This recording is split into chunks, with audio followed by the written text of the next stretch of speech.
موت کو کہتے ہیں، قزاق ڈاکو کو کہتے ہیں، قزاق اجل کا لوٹے ہے دن رات بجا کر نقارا، کیا بدیا بھینسا بیل شتر، کیا گونی پلہ سر بھارا، کیا گیہوں چاول موٹ مٹر، کیا آگ دھواں اور انگارا، سب ٹھاٹ پڑا رہ جائے گا جب لاد چلے گا بنجارا۔ اٹھتے جنازے دیکھو، ہاں ڈیڈ باڈی، مولانا طارق جمیل کہلانے والا، اس کے بچے کہیں گے ڈیڈ باڈی اٹھاؤ، کوئی نہیں کہے گا اماں جی کو اٹھاؤ، کوئی نہیں کہتا ماں جی کو اٹھاؤ، اولاد کہتی میت اٹھاؤ، میت اٹھاؤ۔ یہ اس کے لیے ایمان بیچ دوں، اللہ کو ناراض کر دوں، آخرت کے سودے کر دوں، اس دھوکے کے گھر کے لیے، اس مچھر کے پر کے لیے، اس مکڑی کے جالی کے لیے میرے رب کی قسم، ساری دنیا پالی اور اللہ کھو دیا تو ہار گئے، اور ساری دنیا چھن گئی اللہ پالیا تو جیت گئے۔ یہی تو حسین کا فلسفہ ہے کربلا میں کہ ساری نسل ذبح کرا کے اللہ کو جو پایا تو کامیابی کے سہرے آج تک گلے میں ہیں، سر میں سر کا تاج بنے، گلے کا ہار بنے۔ اور یزید اور اس کے چیلے چانٹوں نے ملک بچایا، اللہ کو چھوڑ دیا تو آج تک لعنت کا دے گئے، جان دے گئے، اولاد ذبح کرا گئے، نیزوں پہ چڑھ گئے۔ آل رسول نہیں، جگر گوشہ ہے۔ آل رسول تو بہت لمبی ہے، آج بھی کراچی میں ہوں گے، پوری دنیا میں ہیں۔ وہ جگر گوشہ ہے رسول، وہ نواسہ ہے رسول، اور یہ وہ جن کو میرے نبی نے کہا اللہ میں ان سے پیار کرتا ہوں، تو بھی ان سے پیار کر۔ اور اگلی خوشخبری، اور جو ان سے پیار کریں، جنہیں گود کھلایا، جنہیں کندھوں پہ بٹھایا، جنہیں کمر پہ بٹھایا، جو نماز میں سواری کر رہے ہیں اپنے نانا کی پشت پر بیٹھ کر، سجدہ لمبا کر دیا، بچے کو نہیں ہٹایا، سجدہ لمبا کر دیا۔ اتنی بڑی ہستی، ساری 5 بھائی، 3 بیٹے، 3 بھتیجے، اور اس کا میں اپنی کیا سناؤں، میں اس کے بیٹے کی سناتا ہوں، معاویہ بن یزید رحمت اللہ علیہ، یزید کا بیٹا، باپ مرا، 3 بر اعظم کی حکومت، 3 بر اعظم کی حکومت، اور عمر کتنی؟ 22 سال۔ یزید کہا لوگو میرا باپ ظالم تھا، اس نے ظلم سے اس تخت کو قائم کیا، اور اس نے آل رسول کا خون بہایا، میں اس تخت پر لعنت بھیجتا ہوں جس کے نیچے حسین کا خون ہو۔ یہ ہے تمہاری حکومت، یہ ہے تمہارا تخت، جاؤ جس کو مرضی دے دو، مجھے نہیں چاہیے۔ میرا تاجر سود نہیں چھوڑتا، میرا پاکستان کا تاجر جھوٹ نہیں چھوڑتا، کہ میں اللہ کو چاہتا ہوں، مجھے 3 بر اعظم نہیں چاہیے۔ اطول من المربوع و اقصر من المشذب، گھرانہ، گھر میں تو اولاد پہ درود بھیجنے کا حکم، پر انہوں نے اللہ کو راضی کرنے کے لیے اپنا سب کچھ قربان کیا، پیغام پہنچا دیا کہ یوں اللہ کو راضی کیا جاتا ہے۔ کہ میں دوبارہ آتا ہوں، میرے نبی کیسے تھے؟ یہاں سے شروع کرتا ہوں۔ عظیم الہامہ، بڑا سر، بال کیسے تھے؟ رجل الشعر، نیم گھنگریالے بال، قول سیاہ، داڑھی کیسی تھی؟ کف اللحیہ، گھنی داڑھی، ایک مٹھ قدرتی، نیم گھنگریالی۔ کچھ سفید بال تھے، ہاں، داڑھی میں، سر میں 14 سفید بال تھے، اور ایک روایت میں 20 سفید بال تھے۔ اب نے ان کو کلر لگایا، مہندی لگائی، لیلۃ البدر، 14ویں رات کے چاند کی طرح چہرہ چمکتا تھا۔ 14 رات۔ جابر بن سمرہ کہتے ہیں 14ویں کا چاند سر پہ تھا، اور ہمارے محبوب ہمارے درمیان تھے، ہم مسجد کے صحن میں تھے، کہ میں کبھی چاند دیکھتا، کبھی آپ کو دیکھتا، اور آپ نے سرخ دھاری دار چادر اوڑی ہوئی تھی، ایک دھاگا سیاہ ایک سرخ، میں یوں دیکھتا پھر یوں دیکھتا، تو مجھے میرے نبی چاند سے زیادہ حسین نظر آ رہے تھے۔ ماتھا، اب ایک جز، ماتھا واسع الجبین، کشادہ، بھویں ازج، سوابغ من غیر قرن، 3 صفات، بھویں گھنی اور کمان کی طرح گول، جیسے عورتیں کر کے وہ میک اپ کر کے بناتی ہیں، ایسے مصنوعی طرح گول، میرے نبی کی اللہ نے گول بنائی، پوری آنکھوں پر ان کو یوں گھمایا، اور من غیر قرن، یہاں بال نہیں، یہاں بال نہیں، چونکہ یہاں بال خوبصورتی کو گہنا دیتے ہیں، یہاں بال نہیں تھے. یہاں ایک رگ تھی، بینہما عرق یدرہ الغضب، یہاں ایک رگ تھی. جب آپ کو غصہ آتا تھا تو آپ اظہار تو فرماتے نہیں تھے ہماری طرف، آپ برداشت فرماتے تھے، لیکن اس کا جو ریئیکشن ہوتا تھا تو یہاں ایک رگ ایسے ایسے ایسے پھڑکتی تھی. نیچے آؤ، آپ کی آنکھیں کیسی تھیں؟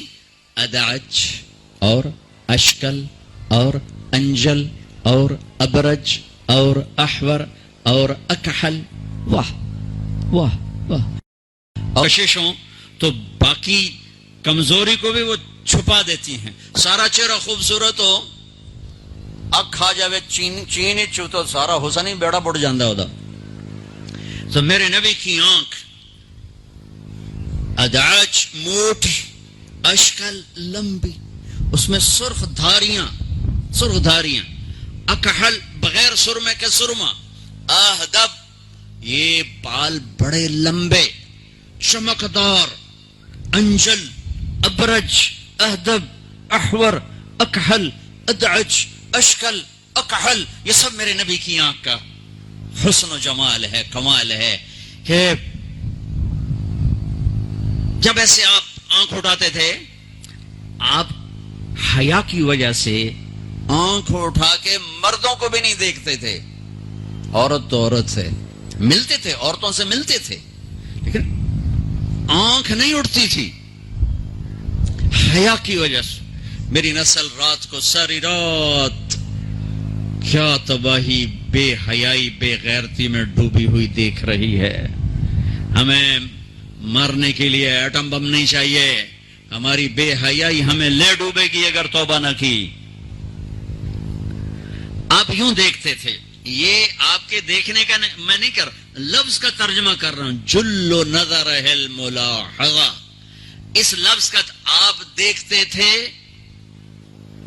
کنکھیوں سے نظریں جھکا کے.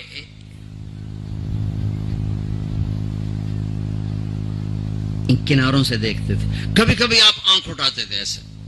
تو جب آپ آنکھ اٹھاتے تھے نا تو پھر تمام صحابہ، ایسا نور ہوتا تھا، سارے صحابہ یوں ہو جاتے تھے. ایک آنکھ آپ کے چہرے پر نہیں پڑتی تھی، سب ایسے ہو جاتے تھے. صرف دو آدمی آپ کو اس وقت دیکھ سکتے تھے، ایک ابو بکر اور ایک عمر، بس باقی کو نہیں دیکھ سکتے. وہ آپ کو دیکھ کے مسکراتے، آپ انہیں دیکھ کے مسکراتے. ایک دفعہ مسجد میں داخل ہوئے تو آپ کے دائیں ابو بکر تھے اور بائیں عمر تھے. آپ نے یوں ہاتھ پکڑا اور یوں ہاتھ پکڑا اور فرمایا دیکھ رہے ہو یہ ابو بکر یہ عمر، اگر دیکھ رہے ہو ہاکذا نحشر یوم القیامہ، قیامت کے دن ہم تینوں اس طرح قبر سے نکلیں گے کہ میرے دائیں طرف ابو بکر ہوگا، میرے بائیں طرف عمر ہوگا. آپ کا ناک کیسا تھا؟ اقن العرنین، یہ باریک، یہاں سے باریک اور تھوڑا سا ہلکا سا یہاں سے اوپر، ہلکا سا اشم، ہلکا سا یہاں ایک نور جگمگ کرتا تھا. گال کیسے تھے؟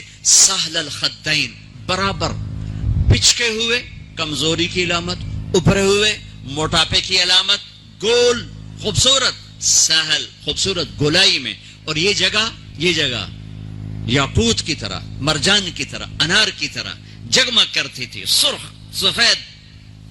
ہونٹ کیسے تھے؟ غلیع الفم، چوڑا منہ، تراشے ہوئے ہونٹ، خوبصورت. جب وہ کھلتے تھے اس میں سے دانت چمکتے باہر آتے تھے مسکراتے ہوئے تو کیا ہوتا تھا؟ براق الثنایا. جب آپ مسکراتے تھے تو دانتوں سے نور نکل کے دیواروں پہ پڑتا تھا، ایسے ایسے. جیسے یہ ٹوتھ پیسٹ والے نہیں، انہوں نے وہ مصنوعی چٹا رنگ کر کے دنداں دکھایا ہوں، مصنوعی رنگ. تو او ہے میرے نبی کو میرے رب نے کیا دان دیے تھے، جب مسکراتے دانتوں کا نور دیواروں پہ پڑتا تھا. گولائی میں داڑھی. کنگھی کا سلیقہ کیا تھا؟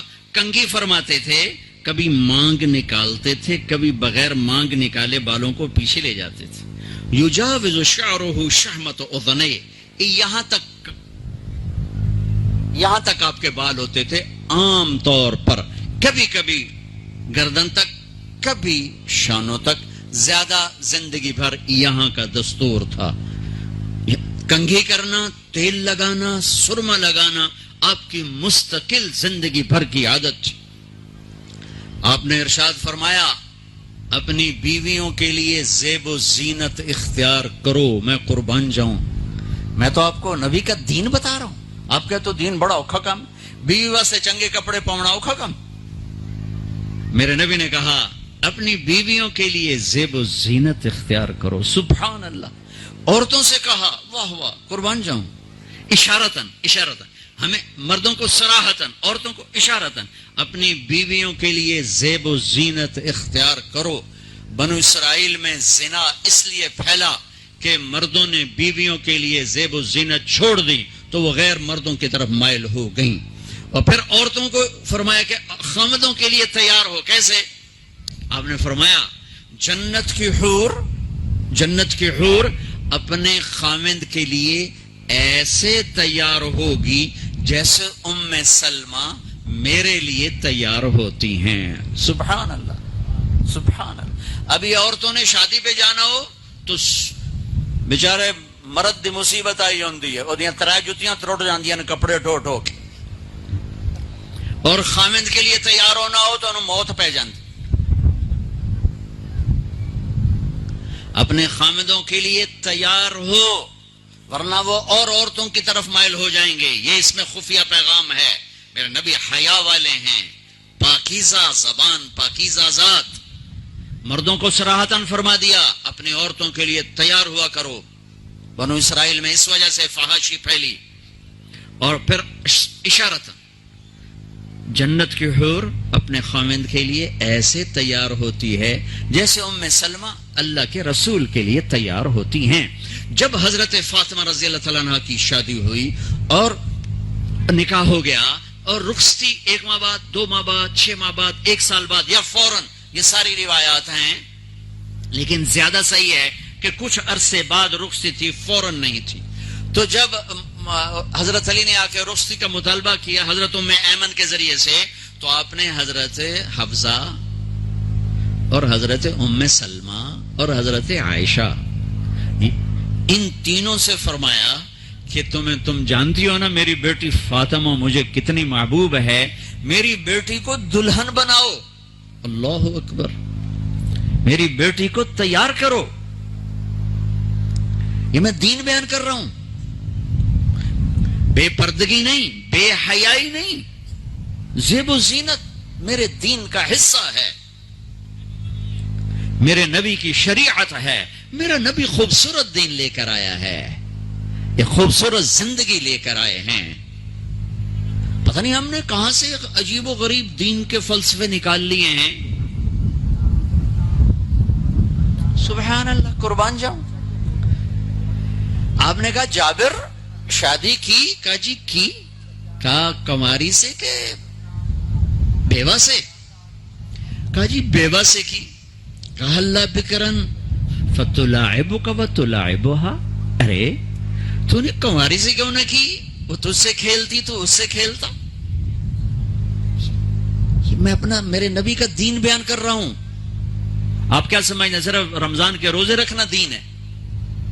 ہاں وہ دین ہے، بہت بڑا حصہ ہے دین کا. عبادت میرے دین کی بیس ہے. بیس ہل گئی تو ساری عمارت گر جائے گی. نماز نکل گئی، روزہ نکل گیا، زکوٰۃ نکل گئی، حج نکل گیا، پیچھے کیا رہ گیا؟ ساری عمارت ٹوٹ گئی. لیکن یہ بیس کو عمارت نہیں کہتے. ہاں بیس پر عمارت کھڑی ہوتی ہے. میں عمارت کے کچھ خد و خال بتا رہا ہوں. دین کی عمارت ہمیں کیسے دے کر گئے. کبھی آپ نے میلا کپڑا نہیں پہنا، پرانا کپڑا پہنا، پیبند لگا کپڑا پہنا. میلا کپڑا زندگی بھر نہیں پہنا، زندگی بھر.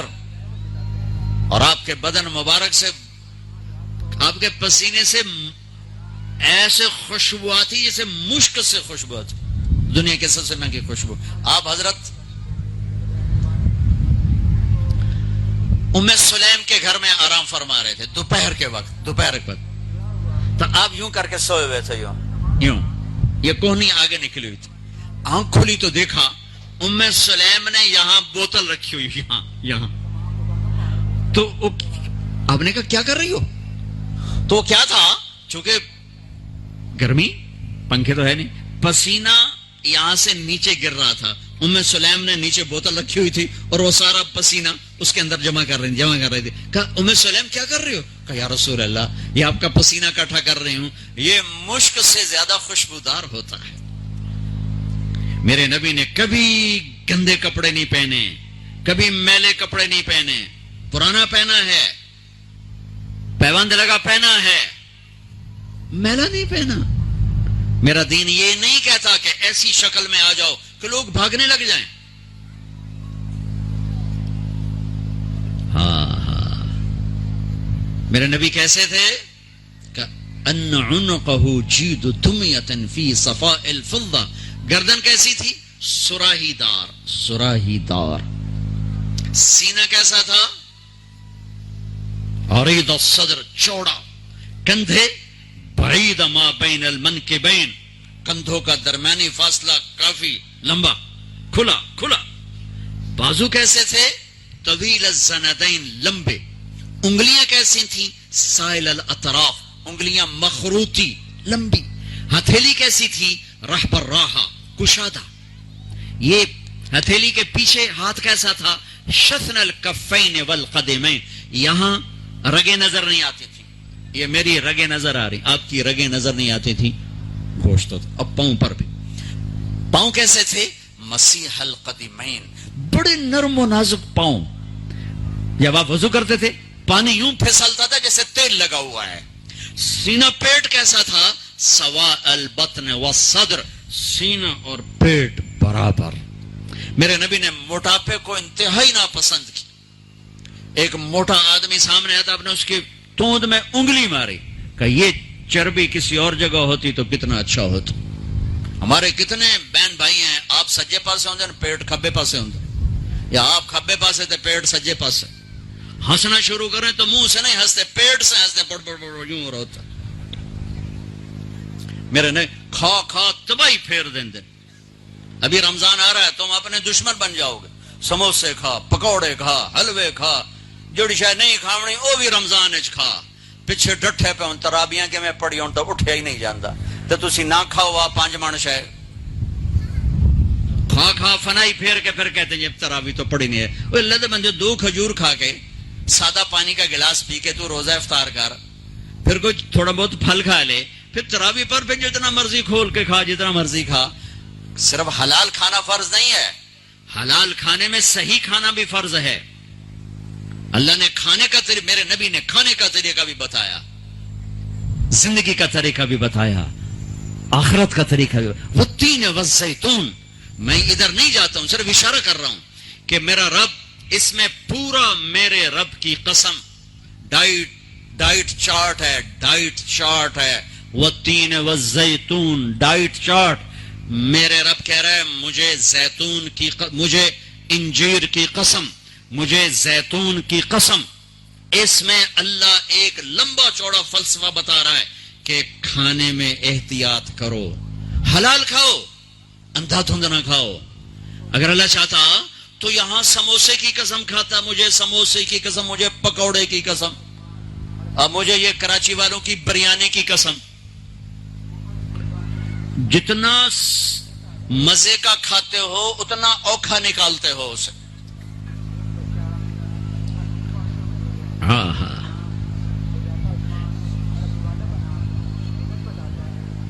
میرے نبی پوری زندگی لے کر آئے، پوری زندگی لے کر آئے. تو دائیں بائیں سے چیزیں کٹھی ہو جاتی ہیں، ذہن میں آتی، میں ادھر چلا جاتا ہوں. میں اپنے نبی کی ذات بتا رہا ہوں، ذات کہ آپ کا سینہ اور پیٹ برابر. زندگی بھر پیٹ بھر کے کھانا نہیں کھایا، زندگی بھر. لا ناکل حتی نجوع واذا اکلنا لا نشبع، بھوک کے بغیر کھاؤ نہیں، ٹائم پہ نہ کھاؤ، بھوک پہ کھاؤ. اور جب کھاؤ تو پیٹ نہ بھرو، تھوڑا رکھ کے کھاؤ. ایک ڈاکٹر سے میری بات ہو رہی تھی کہ وہ کہہ رہا تھا کھانے کے بعد پانی مت پئیں. میں نے کہا ڈاکٹر صاحب حدیث میں تو آتا ہے کہ کھانے کے ساتھ پانی ہے، جب کھانا کھاؤ ایک حصہ کھانے کے لیے، ایک پانی کے لیے، ایک ہوا کے لیے. وہ کہنے لگا مولانا اگر تو وہ ایسا ہی کھائے جیسے میرے نبی نے کہا ہے، پھر تو پانی پینا ضروری ہے، کہ معدے کا کچھ حصہ خالی ہو جس میں پانی جائے، پھر وہ غذا کو تھوڑا سا وہ نرم کرے اور وہ اس کو ہضم کرنے میں مدد کرے. لیکن ہمارے لوگ کھاتے ہیں کہ یہاں تک جب تک نوالا نہیں آتا کھاتا ہی کچھ نہیں.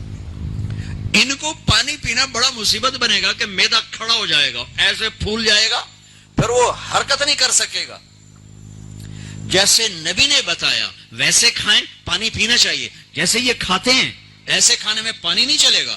حضرت ام معبد الخزاعیہ، ان کا پورا قصہ نہیں سناتا ہوں، صرف ان کے چند الفاظ سناتا ہوں. جب انہوں نے اللہ کے نبی کا حلیہ بیان کیا، رأیت رجلا ظاہر ذرا الفاظ کے ردم میں غور کرنا. ردم ترجمہ سمجھ میں آئے نا؟ ردم. رأیت رجلا ظاہر الوضاء ابلج الوجه حسن الخلق لم تعبه فجلا ولم تزر به سعلا وسيم قسيم في عينيه دعج في صوته سحل في لحيته كفافة في عنقه سطع ان تكلم علاه البهاء وان سكت علاه الوقار. الفاظ کا مزہ ہے کیا ٹھا ٹھا ٹھا ٹھا کر ہوئے ہوئے ہوئے ہوئے. وہ کہتی ہیں میں نے ایک جوان دیکھا، مجھے یوں لگا جیسے 14ویں کا چاند کپڑے پہن کے زمین پہ اتر آیا. حسن کا پیکر، سر سے لے کر پاؤں تک حسن، پیٹ بڑھا ہوا نہیں، سر گنجا نہیں. وسیم کسے کہیں؟ وہ خوبصورت جس کو دیکھنے سے جی نہ بھرے. وہ صرف ایک ہستی ہیں، وہ محمد مصطفیٰ. وسیم تھے، دیکھنے سے دل نہیں بھر رہا تھا. قسیم تھے، جدھر سے دیکھتی تھی خوبصورت نظر آتے تھے. آنکھوں میں کشش موٹی آنکھ، آواز میں جادو، داڑھی گھنی، گردن سراہی دار. بولتے تھے تو نور چھا جاتا تھا، خاموش ہوتے تھے تو وقار چھا جاتا تھا. لقد جاءکم رسول من انفسکم.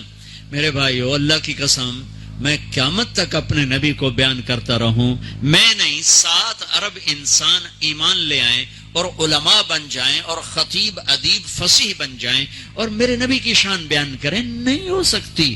اللہ اور اس کے رسول ہماری پہنچ سے باہر ہیں، ہمارے الفاظ کی تعبیر سے اوپر. لیکن میں نے صرف وہ بتایا جو حدیث میں ہے، چند اپنے الفاظ شامل کیے. جب میرا نبی ذات میں ایسا حسین ہے، خاندان ایسا حسین ہے، تو زندگی حسین نہیں ہوگی، زندگی خوبصورت نہیں ہوگی. اسلام میرے نبی کی زندگی کا نام ہے، اسلام میرے نبی کے دن اور رات کا نام ہے، اسلام میرے نبی کی خلوت اور جلوت کا نام ہے، اسلام میرے نبی کے بچپن، لڑکپن، جوانی اور اللہ کے بارگاہ تک پہنچنے کا نام ہے. بھائیو، اس سے حسین تو کوئی چیز نہیں ہے. سیکھو. ہم نے سیکھا نہیں، ماں باپ سکھائیں، یہ سکھاتے نہیں. یہ تبلیغ کا کام صدیوں بعد ایک محنت ملی ہے جو میرے نبی کی زندگی کو سیکھنے کی محنت ہے. فرقہ واریت کے زہر سے پاک ہے. آپ سے بھی ہاتھ جوڑ کے کہتا ہوں، رمضان آ رہا ہے، امت بن کے رمضان گزارنا، فرقہ بن کے نہ گزارنا، طبقات میں تقسیم ہو کے نہ گزارنا. اس امت کو توڑ کے رکھ دیا ہے فرقہ واریت نے، جلا کے رکھ دیا ہے فرقہ واریت کی آگ نے، ٹکڑے ٹکڑے کر کے رکھ دیا ہے فرقہ واریت نے، توڑ کے رکھ دیا ہے. ہاتھ جوڑتا ہوں اللہ کے واسطے، جو تمہارا عقیدہ ہے تمہیں مبارک ہو، میں تمہیں سلام کرتا ہوں، میں تمہاری عزت کرتا ہوں، میں تمہیں راستہ دیتا ہوں. مجھے بھی تو راستہ دیتا. میرے اللہ کی جنت بڑی وسیع ہے. آج ہر مکتب فکر والا یہ کہہ رہا ہے صرف ہم مسلمان ہیں، باقی سب جہنمی ہیں، باقی سب دوزخی ہیں. ایک نے کہا یہ جہنمی، اس نے کہا یہ جہنمی، اس نے کہا وہ جہنمی، اس نے کہا یہ جہنمی. اب ہر ایک کی نظر میں کوئی نہ کوئی کافر جہنمی بن گیا. ہن میں دسو بھئی اللہ جنت دا اچار پاؤنا ہے یا اللہ جنت نو سکنے پاؤنا ہے؟ اسے جاونا کہیں؟ کون جائے گا جنت میں؟ میری نظر میں آپ غلط ہو گئے، آپ کی نظر میں غلط ہو گیا، تو جنت اللہ نے کس لیے بنائی؟ کیا میرے نبی کی امت ختم ہو گئی؟ ساری دنیا سے ختم ہو گئی. بھائیو ہاتھ جوڑتا ہوں، اللہ رسول کا واسطہ دے، ان عورتوں کو بھی آپ کو بھی، اللہ کے واسطے امت بن کے چلو، امت بن کے چلو. رمضان کے فضائل سنو، امت کے فضائل سن لو مجھ سے. اللہ رسول کا واسطہ دیتا ہوں، جس پر تم لڑ رہے ہو ایک دوسرے پر کفر تک کے فتوے، اور اتنے بے گناہوں کا خون دھرتی پی گئی، کتنے معصوم بچوں کی آہوں نے عرش کو ہلا دیا، کتنی جوان بیٹیوں کی زندگی تاریک ہو گئی، کتنی بوڑھی ماؤں کے آسرے چھن گئے. کیا میرے نبی اس لیے آئے تھے؟ میرے نبی نے تو عبداللہ بن ابی جیسے کو سینے سے لگا کے رکھا. میرے نبی پانی پی رہے تھے، آپ کے ہاتھ میں پانی کا گلاس تھا، آپ آج پی رہے تھے. عبداللہ بن ابی کے بیٹے حضرت عبداللہ پکے صحابی کہنے کہ یا رسول اللہ یہ تھوڑا سا پانی تو بچا دے، تھوڑا سا پانی بچا دے. آپ نے کہا کیا کرو گے؟ کہا اپنے باپ کو پلاتا ہوں، شاید اس کے اندر ایمان آ جائے. کہا لے جاؤ. وہ لے گیا. کہا ابا یہ پانی پی لو. وہ کہنے لگا کیا ہے؟ کہا اللہ کے نبی کا بچا ہوا ہے، پی لے شاید تیرے اندر ایمان آ جائے. اس نے کہا جاؤ کوئی پیشاب لے کے آؤ، وہ پیوں گا، یہ نہیں پیوں گا. انہوں نے واپس آ کر کہا یا رسول اللہ یہ کمبخت منافق ہے، بیٹا کہہ رہا ہے، مجھے اجازت ہے میں اس کی گردن اڑا دوں. آپ نے کہا نہیں عبداللہ تیرا باپ ہے، عزت کر. میں نہیں چاہتا لوگ کہیں محمد اپنے ساتھیوں کو قتل کرواتا ہے صلی اللہ علیہ وسلم. اور تم تو امت ہو، اللہ کا واسطہ دیتا ہوں، اس کے رسول کا واسطہ دیتا ہوں. امت بن کے رہو، امت بن کے رہو، امت بن کے رہو. فرقوں میں نہ بٹو، رہو اپنے مذہب، اپنے مسلک. مذہب ایک ہے اسلام، آگے مسلک مختلف ہیں، مسلک مختلف ہیں. ایک دوسرے کو گنجائش تو اللہ کے واسطے گنجائش تو، اللہ کے واسطے گنجائش تو، اللہ کے واسطے گنجائش تو. میں علماء کے سامنے ہاتھ جوڑتا ہوں، امت کو امت بناؤ، امت کو فرقوں میں نہ بانٹو. ایسی باتیں مت کرو جس سے یہ نفرت کی آگ میں سلگنے لگیں اور ایک دوسرے کے گریبانوں تک ان کے ہاتھ چلے جائیں، اور مسجدوں پہ لڑائیاں، مسجدوں میں لڑائیاں، مسجدوں پہ قبضے. سفینہ ڈوب رہا ہے اور کشتی کے مسافر آپس میں لڑے جا رہے ہیں. او میرے بھائیو، کشتی کنارے لگا لو، پھر لڑنے کا شوق پورا کر لینا. یہ تو گرداب میں پھنسی امت ہے، اسے کسی کنارے تو لگنے دو، پھر تمہیں لڑنے کا شوق ہے تو لڑ لینا. نہ کرو، ایسا نہ کرو، ایسا نہ کرو. میرے نبی ایک خوبصورت زندگی لائے ہیں. کوئی رخ کسے نے لیا، کوئی رخ کسے نے لیا، کوئی پہلو کسی نے لیا، کوئی پہلو کسی نے لیا، لیکن اسی پر ہی کیا سے کیا ہو گیا ہے. تو میں یہ کہہ رہا تھا، بیچ میں بات آ گئی. ضروری ہے، میں ہر بیان میں کہتا ہوں، ہر بیان میں کہتا ہوں، آپ سے بھی کہتا ہوں، علماء کی قدر کرو. چاہے وہ فرقہ واریت کو بولیں، ان کی قدر کرو، ان کے سینے میں علم ہے، ان کی عزت کرو. ہاں اکیلے میں ان کے پاؤں پڑھ کے کہو حضرت ہمیں کوئی اللہ رسول کی بات بتائیں، کوئی آپس میں جڑنے کی بات بتائیں، کوئی آپس میں جڑ کے چلنے کی بات بتائیں. ٹوٹ جانے سے تسبیح کا دھاگا ٹوٹ جائے تو دانے تسبیح نہیں کہلاتے، اینٹیں بکھر جائیں تو وہ گھر نہیں کہلاتی. آپس میں جڑی ہوئی اینٹوں کا نام گھر ہے، بکھری ہوئی اینٹوں کو ملبہ کہا جاتا ہے. ملبہ، وہ ملبے کا ڈھیر ہے، وہ گھر نہیں. آج میرے نبی کی امت بکھرے ہوئے گروہ ہیں، ٹوٹے ہوئے موتی ہیں، فرقوں میں بٹے ہوئے، نفرتوں سے بھرے ہوئے. ایک آواز لگا رہا ہوں، پتہ نہیں دلوں تک پہنچے نہ پہنچے، لیکن احباب جمع ہے میر، حال دل کہہ لے، پھر التفات دل دوستاں رہے نہ رہے. میرے نبی کی خوبصورت زندگی ہے جس کی ایک بنیاد، جو میں کہہ رہا، بنیاد کیا ہے؟ نماز. وہ 5 وقت فرض ہے. پہلی امتوں پر 2 فرض تھیں، فجر 2 رکعت، عصر 2 رکعت، ختم. ہمارے اوپر 5 فرض ہیں. ان کی نمازوں میں قرآن کی تلاوت، ان کی کتاب کی تلاوت نہیں، ہماری نماز میں قرآن کی تلاوت. جتنا ابھی رمضان میں اس قرآن سنا جائے گا، قرآن سنا جائے گا. میں آ رہا تو راستے میں اشتہار تھے 5 روزہ تراوی 3 روزہ تراوی 10 روزہ تراوی ضرور کرو 3 دن میں نے بھی سنا 3 دن میں قرآن، لیکن میں مسافر آدمی ہوں، میں ایک جگہ رہتا نہیں ہوں پہیے کی طرح، تو میں ایک مسجد میں تراوی نہیں پڑھ سکتا، اس لیے میں کیا کرتا ہوں کہ 10 دن میں سن لیتا ہوں، 15 دن میں سن لیتا ہوں، 3 دن میں بھی سنا، 5 دن میں بھی سنا، 6 دن میں بھی سنا، اور پھر اپنا سفر ہے جہاں تراوی ملی پڑھ لی۔ لیکن یہ میں کیا محسوس کر رہا ہوں کہ 3 دن پڑھ کے ہوں چھٹی کرو، موج ہو گئی، لے بھائی تراویاں دی چھٹی ہو گئی۔ تراویوں کی چھٹی نہیں ہوئی، قرآن کی چھٹی ہو گئی۔ تو قرآن آپ نے سن لیا، ٹھیک ہے، مبارک ہو، آپ 5 دن میں سنیں مبارک، 10 دن میں سنیں مبارک، 3 دن میں سنیں مبارک، لیکن پھر کہو جی ہوں تراویاں بھی چھوڑ دے بھی ہے، یہ گھاٹے کا سودا ہے، یہ گھاٹے کا سودا ہے، یہ گھاٹے کا سودا ہے۔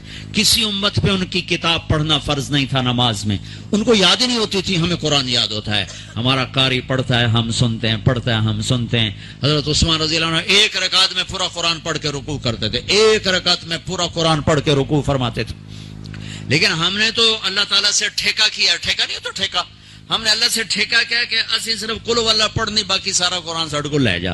میرے پنجاب میں تو میں دیہاتی آدمی ہوں، میرے پنجابی سارے صرف قل واللہ پڑھنی ہے، 4 رکعتوں قل واللہ، دعائے قنوت قل واللہ، فجر قل واللہ، ظہر قل واللہ، عصر قل ہو واللہ، مغرب قل واللہ، عشاء قل واللہ، باقی قرآن تو لے جا مولا سانو پتہ نہیں ہے کہ۔ تو کم از کم او بھائی آخری 10 سورتیں تو یاد کر لو، آخری 10 صورتیں تو یاد کر لو بھائی، 4 رکعت میں 4 صورتیں پڑھو۔ حضرت عثمان 1 رکعت میں پورا قرآن ختم فرمایا کرتے تھے۔ نماز ہماری بنیاد ہے، الصلاۃ وما ملکت ایمانکم، اے میری امت نماز نہ چھوڑنا، نماز نہ چھوڑنا۔